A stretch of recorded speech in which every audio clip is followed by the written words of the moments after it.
Good morning and welcome to the Core Connection. I'm Mira Rubin here with you on Enlightened World Network. And today's topic is patience, vice or virtue. So I think we get to dig into the notion of patience and different aspects of it. And who knows what we'll come up with. Should be interesting as always. These conversations with you are always enlightening for me. So anyway, before we get started, let's take a minute or two to get present. So let's take a deep breath in through your nose and hold it. And imagine clean, crisp oxygen flooding your lungs, flowing into your bloodstream, nourishing all your cells and your organs, bringing vital life energy to your body and being. And as you exhale any tension, stress, negativity, fatigue. And now let's take another deep breath in through your nose and hold it. This time, imagine brilliant, bright light lighting you up from the inside out, illuminating, electrifying, and energizing all your molecules, all your electrons, bringing light and energy into your cells. And as you exhale any remaining tension, stress, negativity, fatigue. And now let's just gently press our palms together and very softly rub your fingers against your palms to feel the deliciousness of that sensation, the tickling and the tingling, and allow yourselves to become present right here, right now, in this remarkable physical form that enables you to experience life. So welcome, welcome, welcome. It looks like, yes, we are live. So that's a good thing. And if you're trying to enter comments, please go to the Enlightened World Network Facebook page and enter your comments there. If you are commenting and I'm not responding, it's simply because I don't see your comments. So let's talk about patience. You know, we are told over and over that patience is a virtue. And the definition, the very first definition, I'm going to do my word nerd thing here. The very first definition in the dictionary for patience is the quality of being patient as the bearing of provocation, annoyance, misfortune, or pain without complaint, loss of temper, irritation, or the like. And I think that's a really nuanced definition. But before we go into it, I'm going to read a couple other definitions. An ability or willingness to suppress restlessness or annoyance when confronted with delay. It's not saying that the restlessness or annoyance isn't existing. It's talking about suppressing the restlessness or annoyance, that's the quality of patience. And then quiet, steady perseverance, even-tempered care, diligence. And that one sounds great, right? But let's take a look at the second one, especially because it makes most vivid the conversation that I wanted to have around this. An ability or willingness to suppress restlessness or annoyance when confronted with delay. So when we talk about suppression, what I hear is denial, right? It's not transcendence of that emotion, it's denial of that emotion.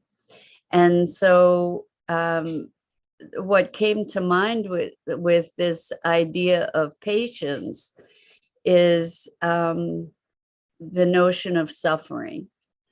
And suffering, the Dalai Lama says that all suffering is a result of false conceptualization. In other words, it's the way that we think that creates suffering. And good morning, Rosalind. Welcome. So good to have you here. So, good morning. Sometimes the allowing seems like settling. The difference is when desire keeps coming up, then it's not contentment. Then that is suppressing. Question mark. So when allowing seems like settling, perhaps it's not actually allowing, which is kind of what we're talking about here with patience.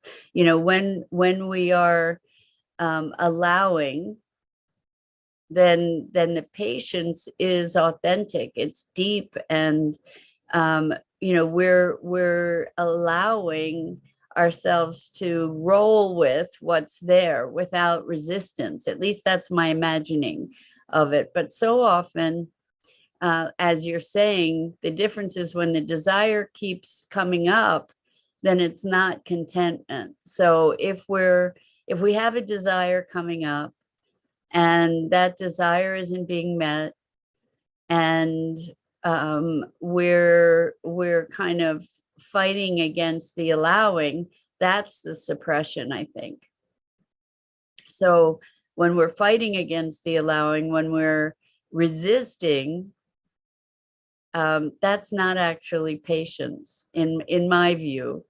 The very first definition sounded like it was a transcendence, the quality of being patient as the bearing of provocation. So the word bearing in there kind of makes me think of suffering, frankly. The bearing of provocation, annoyance, misfortune, or pain without complaint, loss of temper, irritation, or the like. So maybe there's there's a lack of resistance, to allowing the situation to be as it is. And there's, to be present in the moment. That's what we're all moving toward, right? That's the intention, is to be able to be present.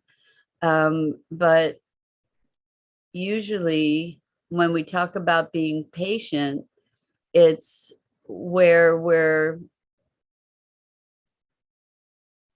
fighting impatience. So the word patience in and of itself evokes the word impatience, right? Because the way that when I'm thinking of patience, I'm hearing be patient, be patient. In other words, quell the impatience, right? And bear the annoyance, stop complaining. But the annoyance is still there. I think that true patience is when the annoyance isn't there anymore, where we are in flow. And that way, when we're actually in flow, when we're truly allowing, patience isn't even necessary, right? Because all we're doing is being present. So it's an interesting concept, I think. So Rosalind says, patience is the seeking of truth with no attachment to the outcome. Then waiting can be associated with expectation.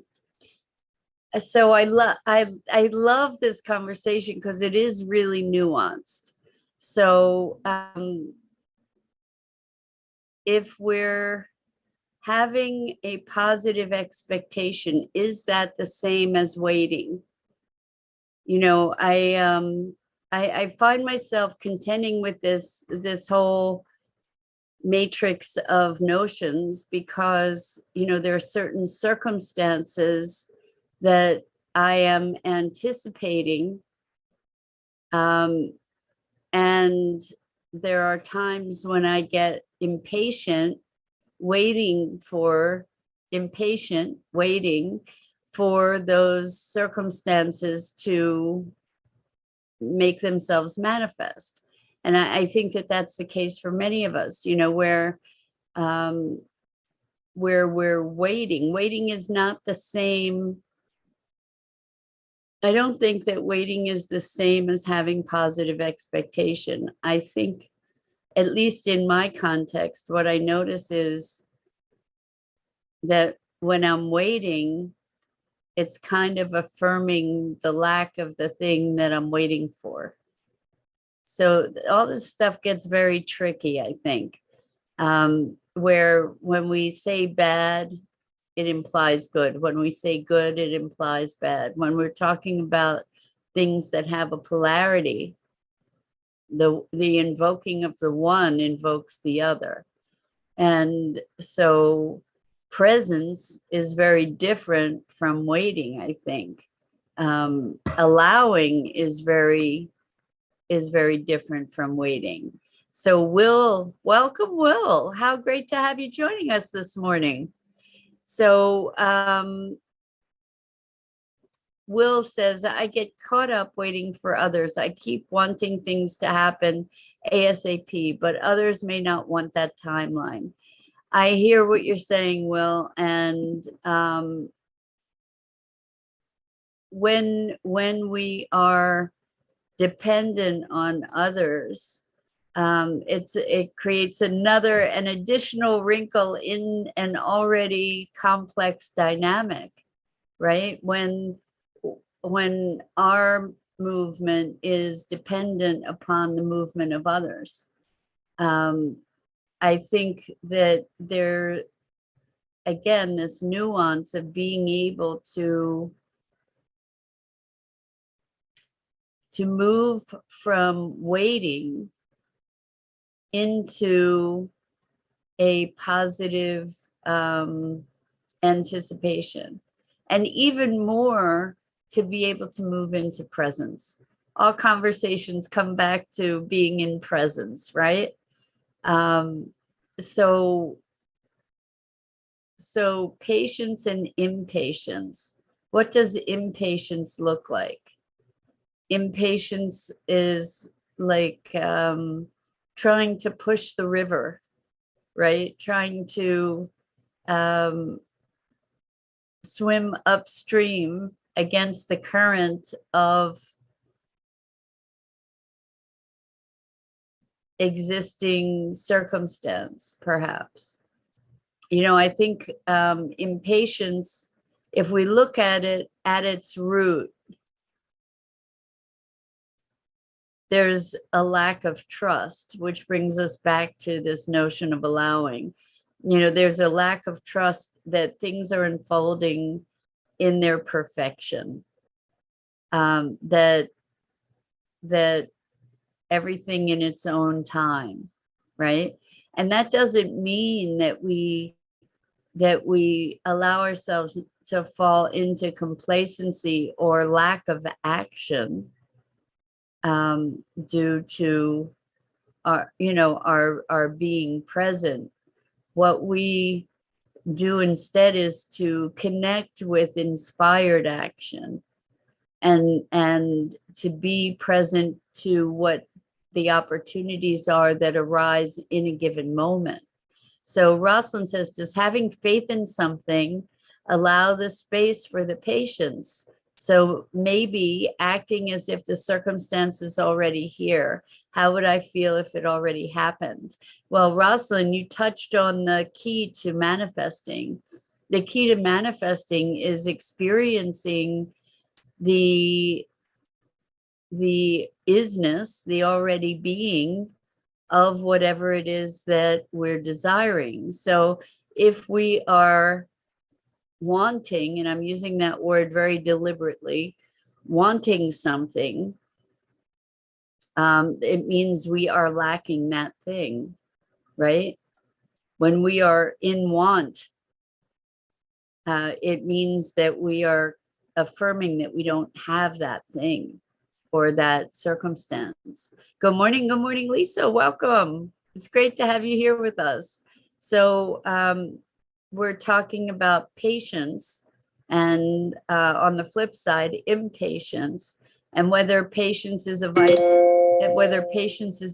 or a virtue. And so does having faith in something allow the space for patience? I think it does. You know, when we have faith that things are unfolding in their perfection, then there is no impatience, right? And maybe there's no need even for patience at that point, right? Because we're not in waiting, we're we're in the certainty of the unfoldment of whatever it is that we're desiring, and we're in the presence, we're in the present. Ideally, that's where we want to be. Impatience and patience both are taking us out of the present into a projected future. We can have hopeful, delighted anticipation of what may come, and I don't know if we can even have that and be in the present at the same time. I'm not certain. So Lisa says, I have a bit of both. LOL. So patience and impatience. Right. Well, one doesn't exist without the other. That's really the point. That's why when we talk about patience as a virtue, I think that we're often told that in order to encourage us to become complacent and resigned rather than present and engaged. And like, be patient, be patient. Well, when do we get that response? It's when we're being impatient, when we're wanting something that isn't here. And then we say, okay, I'll be patient. I'm still wanting something that isn't here. Right? I'm not in the allowingness necessarily. Maybe in its purest form, patience is presence. Patience is, I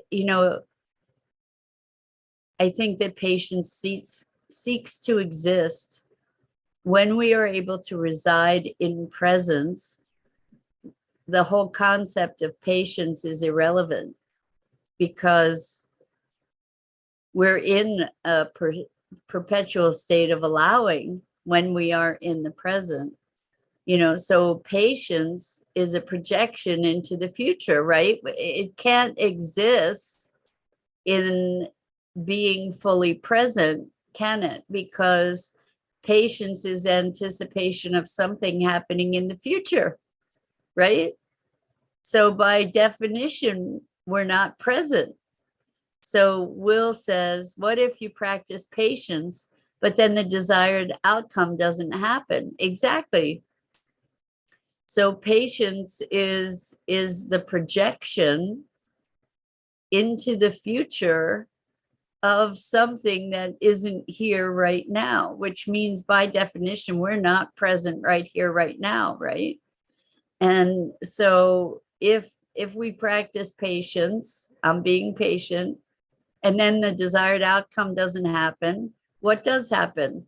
I get disappointed, right? And, my patience was for naught. It was wasted patience, which is funny. I'm just making all this up, but it's funny because it's not, it just gets to be a more and more layered story, I think. Patience, as I'm talking about this with you guys, what's arising is the deeper understanding that patience is not something that exists in this moment. It is something that is inextricably related to our future projections of something. And we often say, be patient. In other words, just wait. So we get to look at waiting here too. Lisa says, I'm working on my patience with the house. I want to go see it. I want to move in. I can't wait. I'm thinking you're saying move in. Congratulations, Lisa. That is exciting. And you can't wait. Isn't that funny that we say, I can't wait? And that is a way that we say, I'm really excited about something, right? I can't wait. But we are waiting, aren't we? Isn't it funny? Our language, when we say, I can't wait, what are we doing? We're waiting. We're expressing our excitement about something that we want to happen sooner than it's going to happen in the future. In other words, again, we're not being present, right? We're creating this projection, and oftentimes they're wonderful, delightful projections, to say, oh, okay, I'm experiencing this wonderful situation and I can't wait till it happens. And but ultimately, if we can't wait, what are we doing until it happens? Are we waiting? Are we being present in allowing the unfolding? Are we being resigned? Are we pushing the river? What's happening? What are we doing in this context of waiting or anticipation or future projection? If I'm in this moment spending all kinds of energy reacting to what is or isn't going to happen in the future that I have fabricated, aren't we crazy? It seems like it would make so much, like it would be so natural to be in the present. And to move from inspiration. So this isn't about doing nothing. When I think about waiting, it's kind of a passive action, right? Or an active passivity. How about that? Where we're maybe not, we feel like we're in a holding pattern, because we can't wait. And I'm feeling kind of stuck in the circumstances of this moment because they're not meeting the expectations that I'm projecting forward, right? So I'm frustrated, perhaps. I'm impatient, perhaps, because this moment isn't fulfilling the expectation that I have of some future moment. So Lisa says, I'm walking on eggshells. I'm terrified something is going to happen. I'm not used to things going my way. Wow, wow, wow. Okay, so that's so much to unpack, Lisa. So something's going to happen. It's not that you're terrified that something's going to happen. You're terrified that something bad is going to happen. And so what we get to do in those moments, this is a really good opportunity for you to start practicing positive expectation, because here's the reason for that. Not that we want to pull ourselves out of the present, but the energy that you build up when you have positive expectation, the frequency that you're vibrating at is way, way, way different than the frequency that you would vibrate at if you had negative expectation. Negative expectation is low energy. Positive expectation is going to be high energy, right? And you want to monitor and modulate your energy. The energy that we bring to the world, the frequency that we bring to the world feeds back to us. So use this. You're so excited about this house. You can't wait to move in. Raise your energy around it. See yourself in the house. See yourself joyfully going to settlement. See yourself going through the motions. Feel the deliciousness and the delight about that. Okay, because the other thing is worry. It's fear projected forward. And we can be projecting joy and excitement and anticipation. We can project fear. We can project anything in between. What is best going to serve us? The positive, higher energy frequencies, I would imagine, right? So Rosalind says, in a relationship, if I'm waiting for a circumstance like building a future together, I ask myself, what would I be doing and saying to others if I was already in that flow? I can see that my partner does say and do things that is evidence of the desired outcome. So I think that here's the deal. A lot of us think that by having negative expectations, we're protecting ourselves from disappointment. And in a certain respect, that may be true. Like if we only have positive expectations and things don't work out, then we could become really, really disappointed. But meantime, we're not living life to its fullest, right? If we have a positive expectation, we can have an informed positive expectation or of an informed positive emotional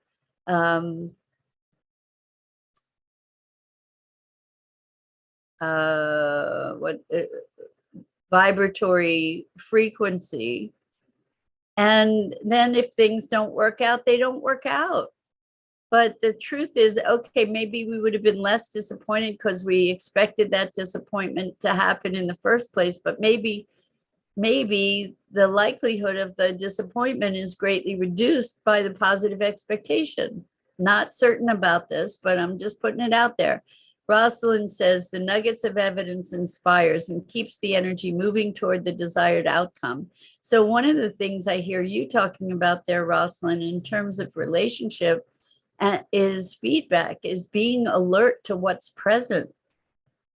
You know, being alert to what is the quality of the relationship right here, right now, in the moment, rather than and maybe seeing indicators about what it might portend for the future, but being present for what's here in this moment, in this relationship. I think that one of the biggest stumbling blocks in relationship is, well, maybe the only stumbling block in relationships is all about our expectations and projecting our expectations. Maybe that's our biggest stumbling block in life, in all of life itself, you know, but projecting our expectations and then being disappointed whether those expectations are going to get fulfilled. For instance, let's say we're in a relationship and we have a hope and expectation that this is going to be a long-term committed relationship. And then we believe that it's not going to be a long-term committed relationship. So we take our disappointment, frustration, and maybe even anger into the present because of all this future projection. It's kind of nutsy, right? So Elaine says, doing nothing is the hardest thing for humans to understand. The mind loves to analyze and dissect everything. Isn't that the truth, Elaine? Absolutely. So, you know, when we talk about doing nothing, which is something that I encourage my clients to do, is don't do from the doingness. You know, be present in the moment. There will be inspiration for doing. And that's when there's action that gets taken because there's an inspiration that inspires it. So Elaine says, if the moment experience brings up fear or triggers, that is a beautiful gift to free one from the condition of mind or face and clear what is going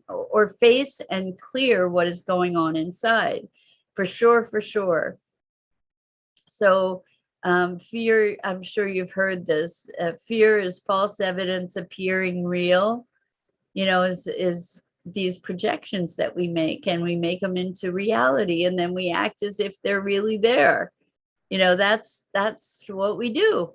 And that's what patience and impatience is all about, you know, is creating this expectation of something in the future. And Lisa says, creating an ideal that doesn't exist. Yes, and yes. That's exactly the case. Creating some kind of situation, ideal, projection that doesn't exist, and then treating it like it's real, and then reacting to it in the present. And we go on and on from there, and we're off on our merry ride. Right? It's funny. It's funny that we do this to ourselves and each other.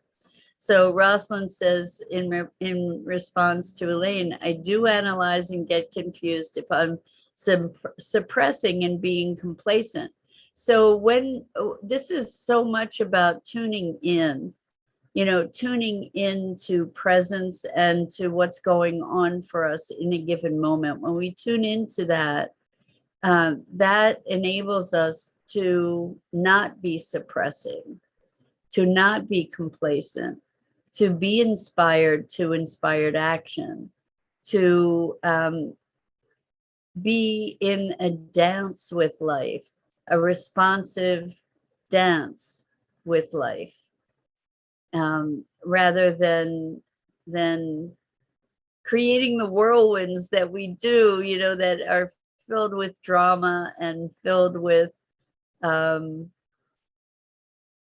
lot of the juiciness that we have in life. I have to say, we create drama that gives us a lot of juiciness and something to distract ourselves, but we get that juiciness by pretending it's real when it's not so real. So Elaine says, patience is a wonderful trigger for so many to take a look at what's going on inside, past hurts and fears and pains that have not been dealt with, that are being projected outwardly. Exactly, Elaine. So all of our perceptions are projected outwardly, right? We project our beliefs, our perceptions, our interpretations out into the world. And that's the world that we interact with, is the world of our projections, not any kind of true space of being. It's all our consciousness projecting outward, and then us responding to the projections. It's comical in so many ways. And if we can take a sense of humor and bring curiosity to it, then it can shift the whole experience. When we can recognize, oh, wow, what am I creating here? Because we're always the ones creating. So what am I creating here by my interpretation of this event? And I'm trying to figure out what's really going on here, right? But there's a level at which we haven't, like beyond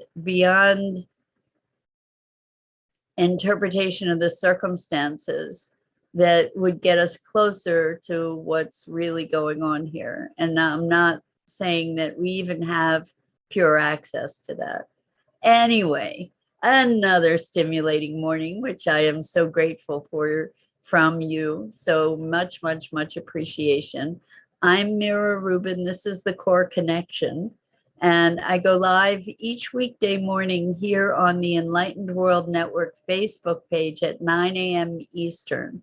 And please check out the other awesome programming on the Enlightened World Network's different Facebook page, Enlightened World Network, Enlightened World Living, EWN, One with the Earth. And until next time, so much love to you guys and so much appreciation for everything you bring. And I hope to see you back here again.